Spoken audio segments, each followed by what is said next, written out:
in order for this state, which is next to a big body of water known as the Pacific Ocean, to be water self-sufficient. What's going on? Why are we running out of water? What should be done about it, Stephen?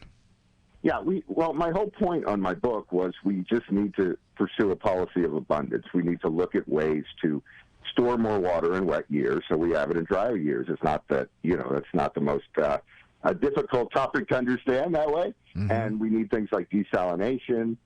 Conservation's always fine, but that's the go-to. You can only conserve your way so far, given that 5.7% of the state's water is used by residences. So if you even if you cut that in half, it wouldn't really change the issue, which 50% of the state's water flows out to the Pacific. Now you point to the San Jose situation, where we are getting into what really is rationing, mm-hmm. And it's being mandated by the Santa Clara Valley Water District. And now the district, though, consider this. The San Jose mayor is opposing a Pacheco Dam project that would provide additional water storage at the same time that the city is mandating 15% rollbacks of water usage. So, it's just kind of insanity. And if you notice in the Southern California I just spoke to the Orange County Water Summit, and they have, the Southern California agencies, where it's much drier in the south than it is in the north, they have enough water to get us through, and that's because the Southern California agencies have been building projects, building water storage projects, doing water recycling, which is, unobjectionable. Mm-hmm. And they've been planning ahead, more environmentally friendly. Northern California has not been planning ahead, so we end up with these restrictions. And note that the restrictions are based on your water use in 2019. So if you live in the district, you have to cut back 15%. So if in 2019 you were a wastrel, you cut 15%. But if in 2019 you were really intensely conserving water, you still have to cut back 15%. So it kind of, I think it works in the opposite way. It discourages people from being good stewards, being conservationists. And the best way to conserve, of course, is to price water appropriately. Just like, gasoline, when prices go up with gasoline, we drive less. When they go down, we drive more. And that's not really how the water pricing system works in California. Steven Greenhut is my guest. The book is called Winning the Water Wars, California Can Meet Its Water Needs by Promoting Abundance. All right. He says, real simple.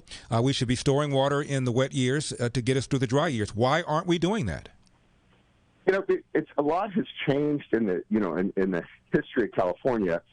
During Pat Brown, when he was governor, he just set about building the State Water Project, building these projects, and then the environmental movement came to power, and they have really opposed all these sorts of water expansion projects. And if you look at Governor Newsom's proposal for dealing with the water situation, and he's really not much different from past governors. It's all about little things, water portfolios, eking extra drops here and there, conserving. That's all they talk about is conserving. And they're just fundamentally, I think, ideologically opposed to building water projects. And anytime there's a proposal to build a new dam, or in most cases anymore, we're not really building new dams. We're building off-stream reservoirs that don't damage the new rivers. There's environmental lawsuits and opposition, and it would take longer to do an environmental impact report for one project than it took us to build a whole state water project. You mentioned several projects in your book that California voters have voted for. They're called bond measures to set aside money to build many of these things that you're talking about, whether it's reservoirs or dams. But the environmental groups file lawsuits, hold them up, and never get built. Yeah, that's the problem. And and a lot of times, like if you look at the water bond, now some of the Republicans worked hard to get the water bond because it at least provided some money for storage. But if you look closely at what goes to water infrastructure from these new spending projects, they're often habitat restorations, and they're climate change oriented, and they're parks oriented. So a lot of the money that's considered infrastructure spending, isn't really hardcore infrastructure spending. And, when you consider that the state's trying to build a useless high-speed rail project that, I don't know, at $68 to $100 billion, depending on what estimates, could probably solve the whole water problem for $10 billion. Mm-hmm. So it's a priority issue. And notice how, there's a desal plant in San Diego County, and that meets like 10% of the water needs of a 3 million person county. That's pretty significant.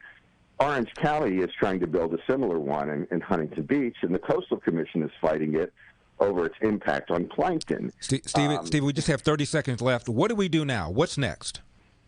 The main thing is to push for a policy of abundance, which helps everyone. It helps the poor, it helps businesses, it helps farms. It's a change of thinking is what we need more than any particular project, and then that will lead to the kind of solutions that are totally attainable. The book is called Winning the Water Wars, California Can Meet Its Water Needs by Promoting Abundance by Steven Greenhut. Steven, as always, thank you very much for coming on. Yeah, thank you. I appreciate it.